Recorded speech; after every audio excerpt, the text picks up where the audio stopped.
सबैजनालाई concept get नेपालको नयाँ भिडियोमा आजबाट चाहिँ हामी एकाउन्ट पढ्नेवाला छौँ। र आज यो एकाउन्टमा चाहिँ के छ भन्दाखेरि हामीले चाहिँ यो धेरैजनाले गाह्रो सोध्ने तर धेरै simple financial statement modern method पढ्नेवाला छौँ। ट्रेडिसनल मेथड चाहिँ अहिले हामीले स्टार्ट गरेका छैनौँ, तर मोडर्न मेथड चाहिँ आज हामीले गर्नेवाला छौँ। र मोडर्न मेथड चाहिँ यो कति मार्क्समा आउँछ भन्दा हाम्रो लङ क्वेसनमा 8 मार्क्समा आउँछ। अनि यो चाहिँ अरमा आउँछ कि नै भन्ने क्वेसन धेरैजनाको हुन्छ एनएफआइएससँग है त। हाम्रो करिकुलमले चाहिँ हेर्ने हो भने हरेकचोटि यसलाई अरमा दिइरहेको छ। हिसानले चाहिँ यसलाई हेर्ने हो भने कुनै कुनै ठाउँहरूमा हिसानले चाहिँ यसलाई अरमा दिँदिन्न, एनएफआरएस मात्रै दिएको पनि देखिन्छ। र हाम्रो फर्मेटले यो भन्दैन कि एनएफआरएस र यो जहिले पनि अरमै आउनुपर्छ भनेर, तर यो अरमा आइरहेको चाहिँ छ है। अरमा आउँछ आउँछ भन्ने फिक्स चाहिँ छैन, तर अरमा चाहिँ आइरहेको हामीले देख्छौँ है त। अनि धेरै जस्तोलाई यो गाह्रो पनि लाग्छ, त्यही भएर मैले सजिलो तरिकाले चाहिँ आज तपाईँहरूलाई फिक्स हेडिङहरूदेखि लिएर कसरी यसलाई बुझ्नेदेखि लिएर सबै कुरा यो आजको भिडियोमा चाहिँ डिस्कस गर्छौँ हामी। त्यसको लागि चाहिँ च्यानल सब्सक्राइब गर्नु होला है त। हामीले फ्री अफ कस्ट यस्तो राम्रो राम्रो भिडियोहरू लिएर आउँदैछौँ है त। अब फर्स्ट अफ अल हामीले बुझौँ है। फर्स्ट अफ अल चाहिँ हामीले अब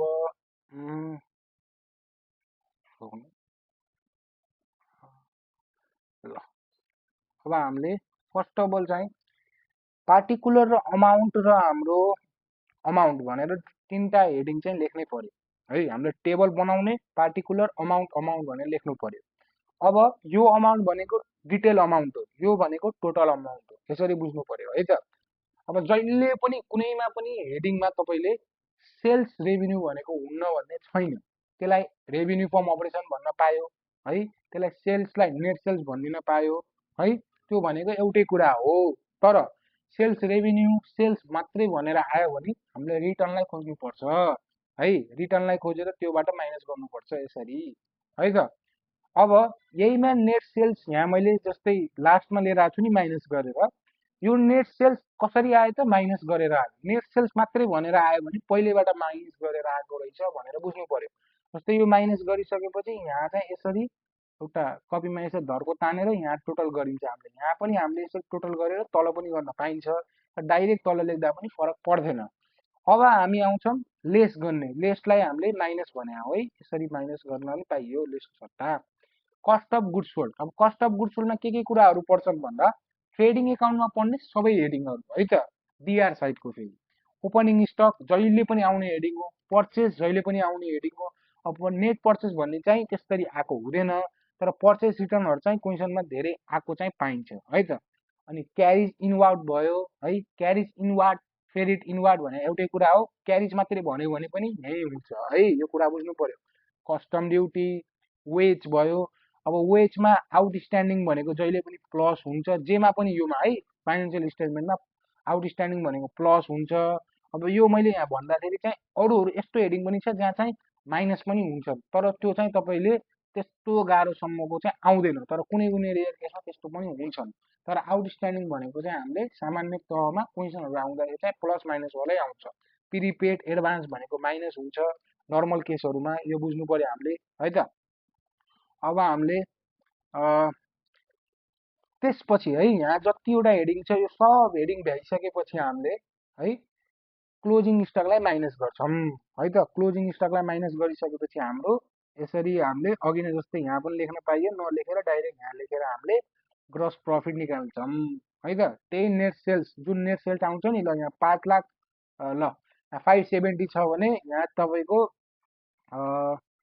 370 थियो भने यसरी माइनस गरेर बाँचेको अमाउन्ट यहाँ लेख्नु पर्यो है त, यसरी बुझ्नुहोस्। अब हामी रोक्नुहोस्। अब त्यसपछि के गर्नु पर्यो भन्दा ग्रस प्रफिट आइसकेपछि एउटा कुरा बुझ्नुहोस् यत्तिकै नलेजको लागि, ग्रस प्रफिट आउने बित्तिकै तपाईँको ट्रेडिङ एकाउन्ट भ्याइयो भनेर बुझ्नुहोस्। बुझ्नुभयो? तपाईँको के भयो? ट्रेडिङ एकाउन्ट भ्याइयो भनेर बुझ्नुहोस्। अब तपाईँले यसमा के गर्नु पर्यो? अपरेटिङ एक्सपेन्सेसलाई माइनस गर्नु पर्यो। अपरेटिङ एक्सपेन्सेसलाई माइनस गर्नु पर्यो। अब अपरेटिङ एक्सपेन्सेस दुईटा हेडिङमा बाँड्दै छन्। एमा के हुन्छ? General office and administrative expenses, यसलाई तपाईँले अफिस एन्ड एडमिनिस्ट्रेटिभ एक्सपेन्सेस लेख्न सक्नुभयो है, लानुभयो भने जेनरल एन्ड एडमिनिस्ट्रेटिभ एक्सपेन्सेस पनि लेख्न पाइयो है त।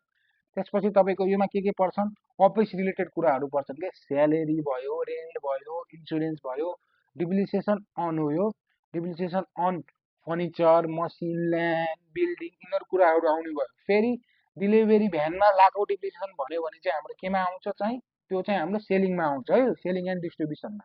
त्यो बुझ्नु पर्यो। अडिट फी यही हुने भयो, जेनरल एक्सपेन्सेस यही हुने भयो, प्रिन्टिङ एन्ड स्टेसनरी यही हुने भयो है। हाम्रो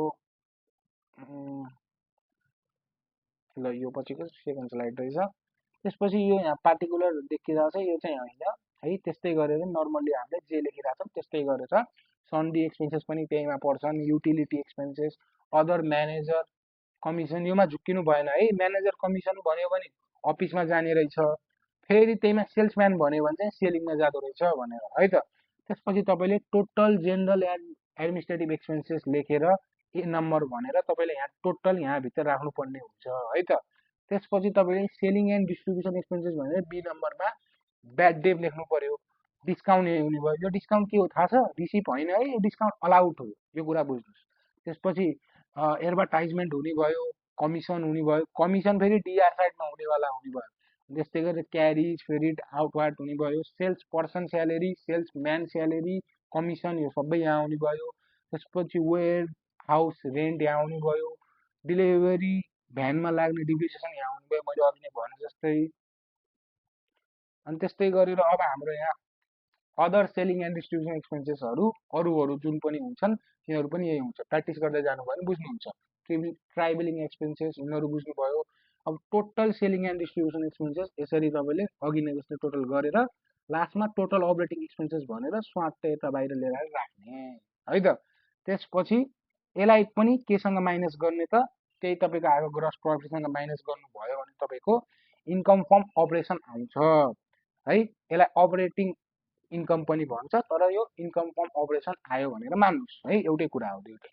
त्यसपछि तपाईँको अदर इन्कमलाई प्लस गरिन्छ। अब यहाँ तपाईँको सरहरूमा बुकमा तपाईँले सरले भनेअनुसार बुकमा चाहिँ तपाईँको अदर इन्कम एन्ड गेन्स पनि हुनसक्छ, तर तपाईँले अदर इन्कम मात्रै लेख्दा पनि मार्क्स फुलै आउँछ है त। त्यसमा के हुन्छ त, रिसिभ कुराहरू हुन्छन् कि, डिभिडेन्ड रिसिभ भयो, डिस्काउन्ट रिसिभ भयो, ट्रान्सफर फी रिसिभ भयो, कमिसन फी रिसिभ भयो होइन। अब सरी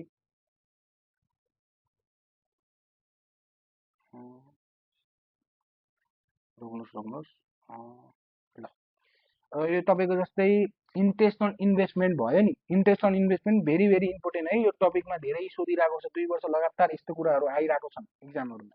इन्ट्रेस्ट अन इन्भेस्टमेन्ट है, यिनीहरू चाहिँ अब जस्तै 10% इन्भेस्टमेन्ट भनेर लेख्छ, अनि इन्भेस्टमेन्ट तल दिएको पनि हुन्न अनि इन्ट्रेस्ट पनि दिएछन् भने चाहिँ यसरी हामीले टक्क लाएर लेख्नुपर्छ, यस्तो पनि बुझ्नु पर्यो है। त्यसपछि हाम्रो एप्रिसिएसनहरू यिनीहरू चाहिँ त्यति धेरै आएको छैनन्, तर आउन सक्छन् है। ब्याड डेट रिकभरी यिनीहरू सबै हाम्रो इन्कमहरू चाहिँ यसरी लेखिन्छ। अब अदर एक्सपेन्सेस लसेस पनि एन्ड लसेस पनि भनिन्छ, तर अदर एक्सपेन्सेस पनि लेख्न पाइयो।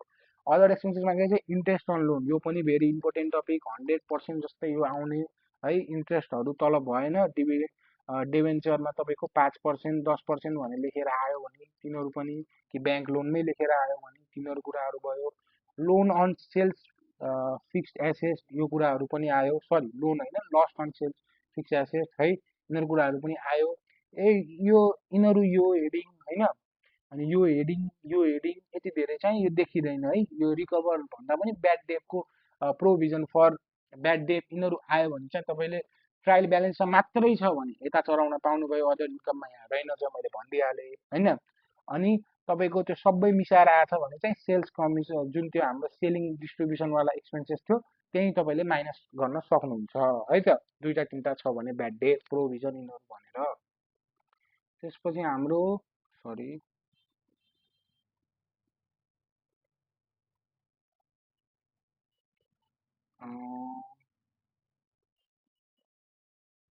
यो हेर्नुहोस्। अब त्यसपछि हाम्रो अदर एक्सपेन्सेस भ्याइएपछि यो यसो अमाउन्टहरू हुन्न।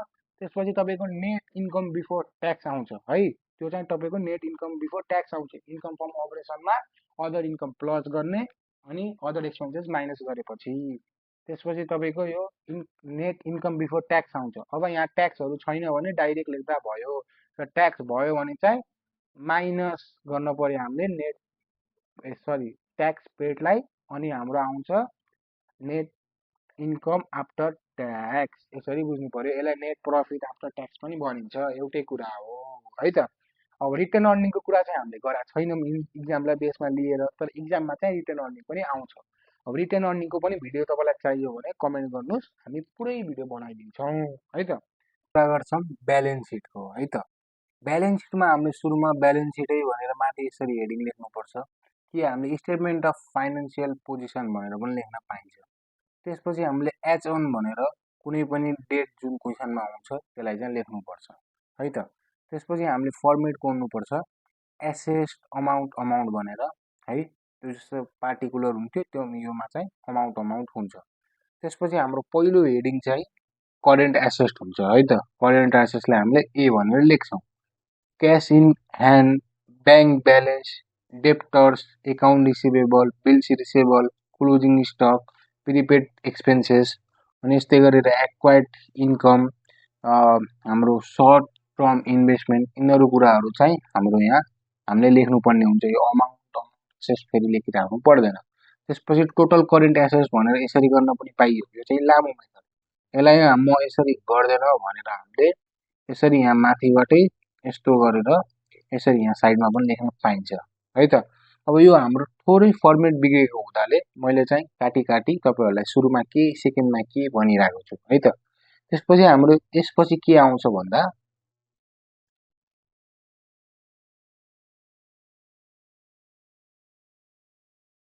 हाम्रो दोस्रोमा चाहिँ इन्भेस्टमेन्ट आउँछ है। यसलाई चाहिँ हामीले बी भनिन्छ।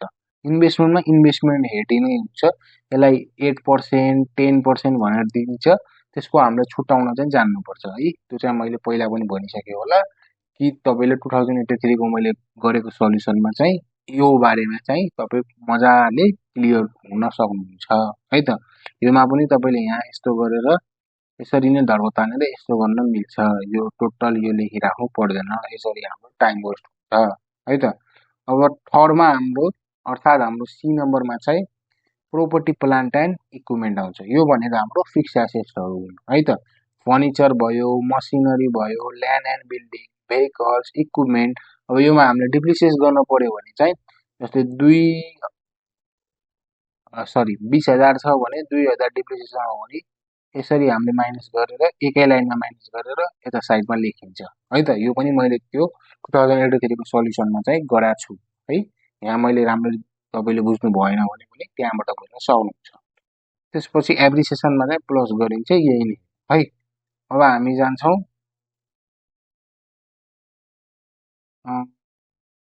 इन्टेन्जिबल। अब लास्टमा हुन्छ डी नम्बरमा इन्टेन्जिबल है त। इन्टेन्जिबलमा goodwill, patent, trademark, copyright, free hold premises, सबै यस्तो यस्तो कुराहरू जुन चाहिँ देख्न सकिन्नन् तर उनीहरू एसेस हुन् है त। अनि हाम्रो यो प्रोपर्टी प्लान्ट एन्ड इक्विपमेन्टमा चाहिँ हामीले बायोलोजिकल एसेस पनि राखिन्छ है, कहिले काहीँ सोध्छ, त्यही भएर मैले भनिदिइहालेँ, सरी है। अब त्यसपछि हामीले लाइबिलिटिजहरू लेख्नुपर्छ।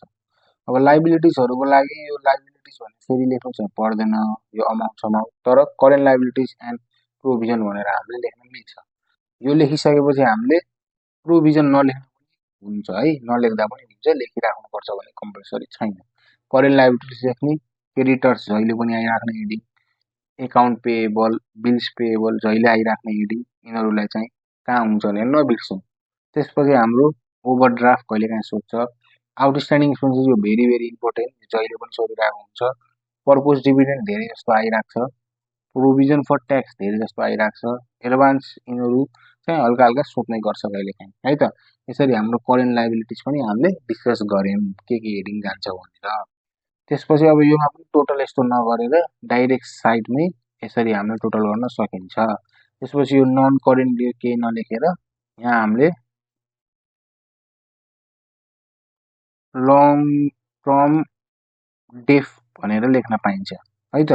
त्यसपछि हामीले लोन, डेभेन्चर, फेरि पनि यहाँ लङ टर्म डेफ्टै भन्यो भने पनि हामीले लेख्न पाइन्छ है त।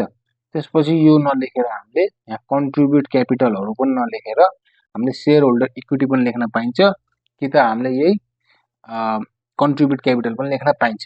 त्यसपछि सेयर क्यापिटल हुनुभयो, retained earning, share premium, transfer to general reserve, transfer to सिलिङ फन्ड, यिनीहरू सबै यहाँ आउँछ है त। त्यसपछि यहाँ टोटल, यो पनि यसरी टोटल गर्नु परिरहेदैन है, गर्न पाइन्छ तर गर्नु पर्दैन। त्यसपछि हाम्रो यसरी यहाँ टोटल गरेर लास्टमा टोटल लाइबिलिटी क्यापिटल भनेर हामीले टोटल अमाउन्ट यहाँ पनि निकाल्छौँ अनि एसेसमा पनि टोटल एसेस निकालेको छौँ। त्यसरी चाहिँ हामीले यसलाई मजाले बुझ्न सकिन्छ। होपफुल्ली तपाईँहरूलाई मैले बुझाएँ होला। मल्टी स्टेपमा चाहिँ सजिलै भयो। हाम्रो ब्यालेन्स सिटमा चाहिँ हल्का फर्मेटको प्रब्लमले गर्दा पनि झ्याउ भयो होइन। तर यो फर्मेट चाहिँ यसरी नै गरिन्छ। तर मैले तपाईँहरूले चाहिँ अब हल्का डाउट भयो सर भन्ने यस्तो छ भने चाहिँ मेरो 2083 को जुन मोडल सल्युसन छ त्योमा चाहिँ मैले मजाले एक्सप्लेन गरेको छु है त, त्यो चाहिँ हेर्नु होला। हस् त, नमस्ते।